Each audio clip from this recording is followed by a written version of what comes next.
Emang ada coach kriteria spesifik untuk sales?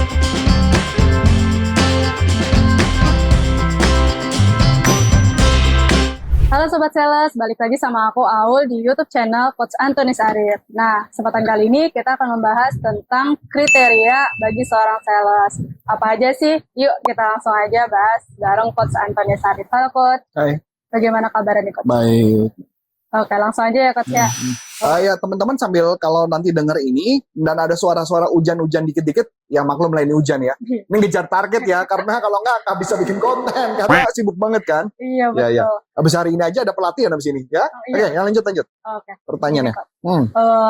Jadi pas lagi aku awal-awal jadi sales nih Coach, Betul. terus tiba-tiba ada yang nyeletuk nih, lu mah nggak bisa jadi sales gitu. Nah, emang ada Coach kriteria spesifik untuk sales? Oke, ini pertanyaan yang menarik nih ya. Jadi kalau saya ditanya ada nggak kriteria spesifik orang untuk menjadi sales, saya jawab memang ada beberapa kriteria. Ada beberapa kriteria, tetapi di kriteria tersebut biasanya pada dasarnya setiap kriteria bisa nutupin kelemahan kita. Gitu ya, jadi kayak ambil contoh gini. Jadi saya ambil contoh yang sederhana kayak gini. Kriteria para sales kan memang gosip di luar sana, kriteria yang paling penting itu salah satunya adalah tukang ngomong. Katanya gitu ya, saya tidak percaya. Saya bukan penganut prinsip yang bahwa yang cerewet itu bisa jago jualan. Tidak. Justru kalau orang yang kriteria tadi ya misalkan cerewet gitu ya, menurut saya malah jadi kelemahan. Oh, kenapa tuh? Kenapa? Karena ketika kriteria dia cerewet, dia akan jualan terus-menerus tanpa mendengarkan kebutuhan customer.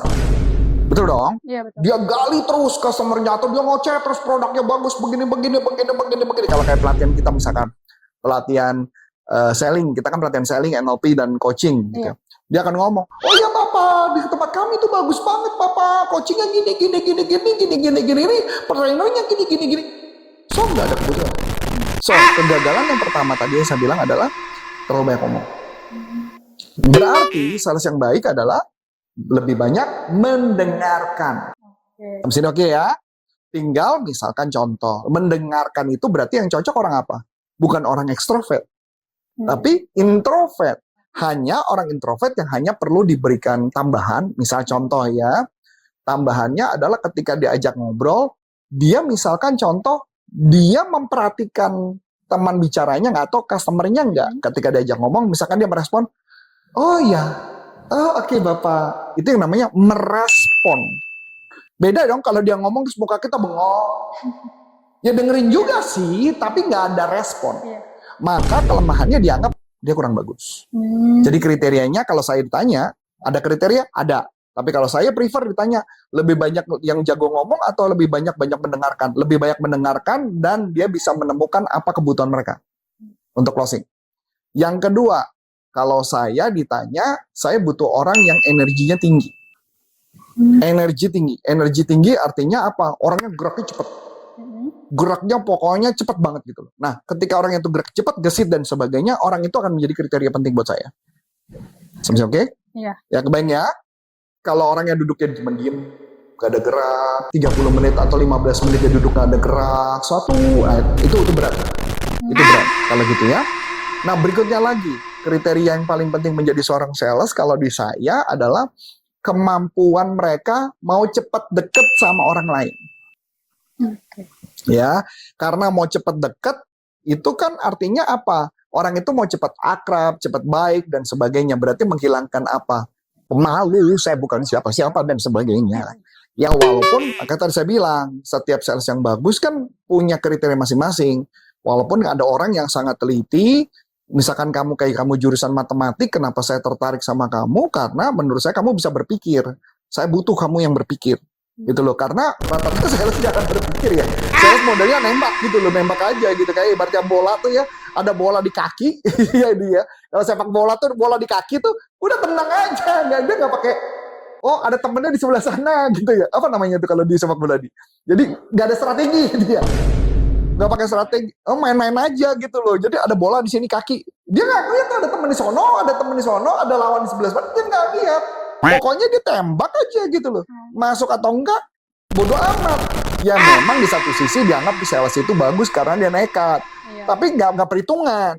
Sedangkan buat saya perhitungan tuh penting gitu loh. Apalagi nilai project-project yang nilainya besar dibutuhkan orang yang punya perhitungan. Dia hitungannya matang gitu loh. Sebentar gitu loh ya. Dia ngitung. Bahkan Olia ini ya, sebagai gambaran. Saya ketika jadi sales, saya sangat suka banget Excel. Saya suka banget Excel. Kenapa tuh, Pak? Kalau orang-orang sales malah nggak suka tuh Excel tuh. Nggak suka Excel, nggak suka PowerPoint, nggak suka Microsoft Word. Kalau perlu nggak ada gitu-gitu semua tuh, nggak ada report, nggak ada. Kalau saya seneng Excel karena ketika saya menarik data, saya bisa nganalisa. Saya nganalisa apa? Satu, saya ngelihat data historis yang dimana customer ini dulu beli banyak, kemudian nggak beli banyak. Saya mencari tahu dong, kenapa ini dulu beli banyak, sekarang enggak. Ada apa? Nah, itu yang saya catat tuh. Oh, ini analisa pertama saya. Berarti kalau saya mau prospek kemana? Ke orang yang itu. Iya. Kedua, saya analisa lagi. Jadi, saya analisa tuh. Misalkan contoh lagi, kalau saya ada produk baru nih, ada produk baru masuk. Di produk baru masuk kan ada database kan, kita kan punya database. Iya. Perusahaan kita juga ada database, walaupun masih berantakan kemana-mana ya, datanya ada di mana. Itu kalau ada orang yang rapi aja ya, dia masukin database, kan kita bisa perkirakan. Ini orang belanjanya dulu sering banget tuh beli 3-5 biji. Dia belanja untuk mahal-mahal, dia berani. Kenapa sekarang enggak? Bisa nggak dianalisa? Bisa. Bener nggak? Bener. Pertanyaan, kalau sales nggak mungkin. Pasti ditembak itu dia dihajar.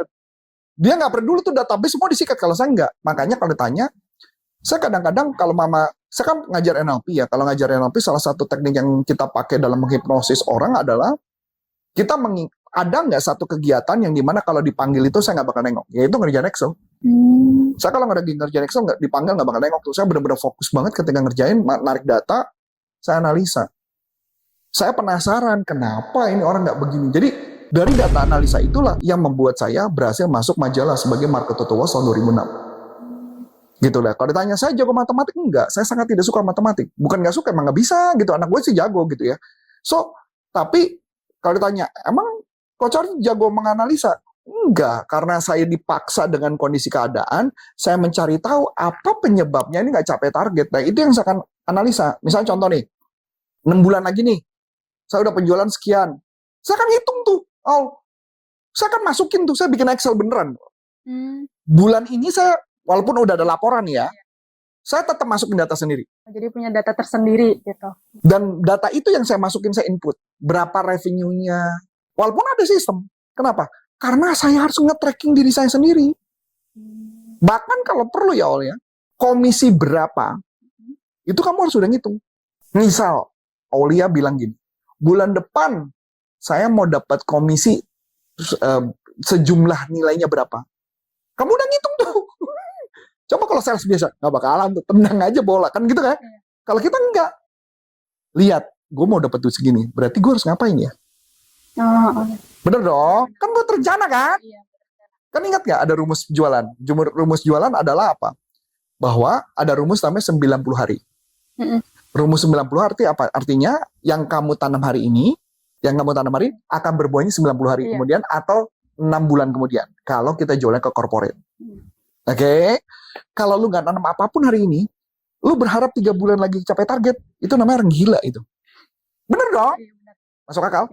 Dan pertanyaan, kok bisa pikir seperti itu? Itu karena apa? Analisa. Itu yang saya lihat. Kalau saya ngelatih itu. Jadi artinya, saya tahu nih, saya butuh duit. Saya tahu nih, ibu saya dulu masuk rumah sakit. Saya butuh uang untuk beli obat. Saya butuh uang untuk keluar dari bayar rumah sakit. Saya ngitung. Wah, dianalisa. Gitu ya. Makanya berarti artinya, jadi ngerti kan kenapa saya pilih kamu? Boleh ngerti ke saya? Karena harusnya bisa merencanakan. Jadi artinya kelebihan kamu, misal kriterianya kelebihan kamu dianalisa adalah kamu bisa merencanakan dan bisa memastikan itu dapat. Sedangkan orang yang tidak menganalisa, dia akan pasrah. Kedua, berikutnya. Kriteria kenapa juga misalkan orang analisa itu bagus, matematik, jawabannya sederhana. Dia harus menghitung. Setiap dia bikin iklan, saya juga bikin iklan dulu di korporat, di perusahaan saya kerja. Saya dulu pernah jadi marketing manager. Jadi ketika saya ngeluarin iklan, saya perlu tahu yang telepon berapa banyak. Di setiap nomor telepon yang saya taruh. Ya dong. Saya perlu tahu dong Iya. iklannya efektif apa enggak. Iya. Sekarang saya tanya, emang sales peduli? Enggak. Yang penting kerja aja kan? Iya. Nah kalau analisa gimana? Kenapa ya? Kok Iya. yang telepon dikit ya? Bisa nggak kita perbaiki? Bisa. Itulah orang matematik. Itulah analisa. Masuk akal nggak sekarang omongan saya? Iya. Jadi paham ya? Iya. Karena saya butuh orang yang menganalisa. Saya butuh orang yang bisa merencanakan. Saya butuh orang yang bisa ngeliat ini copywriting ini bagus apa enggak. Kenapa ini nggak berhasil? Dia masih bisa ngutang-atik. Kalau sales mungkin dia udah enggak. Yang penting udah hajar aja. Saya nggak bisa tuh. Saya orang yang ngitung. Saya orang yang menghitung.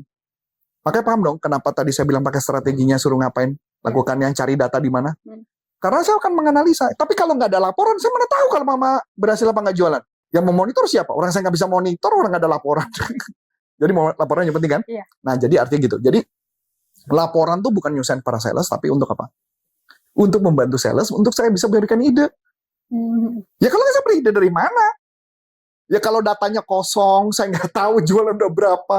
Totonya dapat laporan, bikin acara event cuma segini. Bengong saya, kok cuma segitu? Kenapa? Karena nggak pernah ada cerita. Jadi saya bagaimana bisa membantu? Jadi sama gitu ya. Jadi tugasnya atasan membantu proses itu. Jadi clear ya kriterianya ya. Jadi kriteria saya sarankan ada orang yang bisa menganalisa dan bisa menganalisa dan melakukan. Ya dong, kalau menganalisa aja nggak bisa ngelakuin, sama aja bohong dong. Iya, betul. Benar? Ya. Masuk akal? Iya. Ya, terus apa lagi ya kriteria saya? Kriteria sales yang baik itu menurut saya adalah orang yang mau belajar.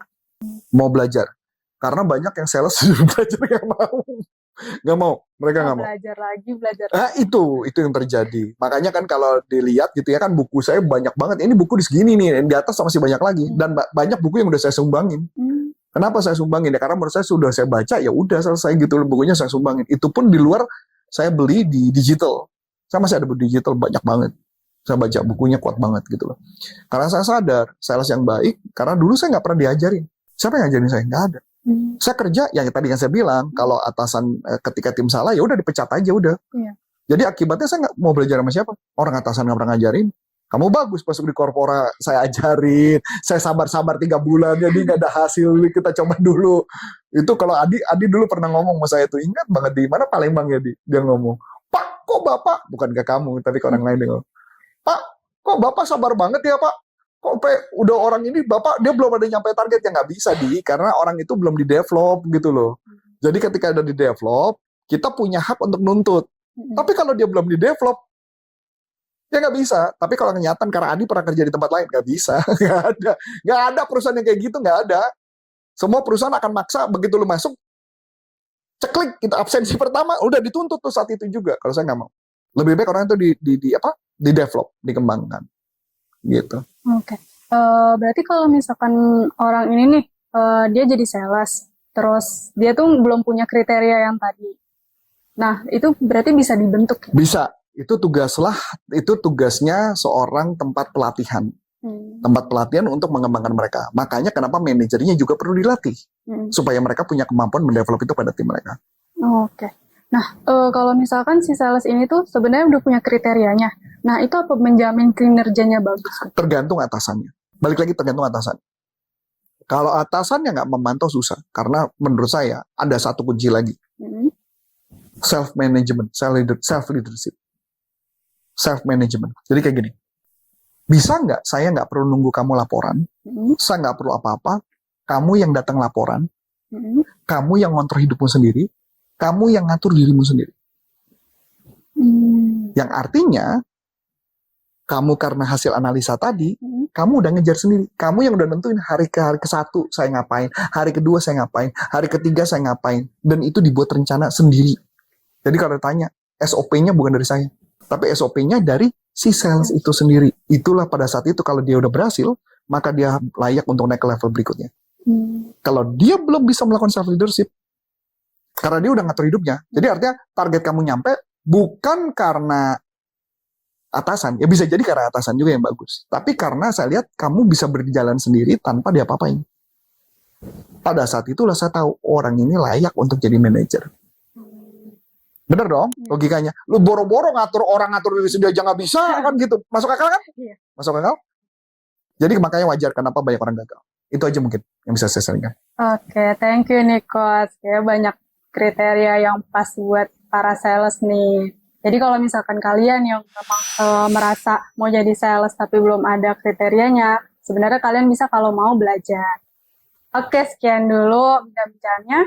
Akhir kata, aku Aulia. Saya Coach Antoni Arif. Salam performance. Bye-bye.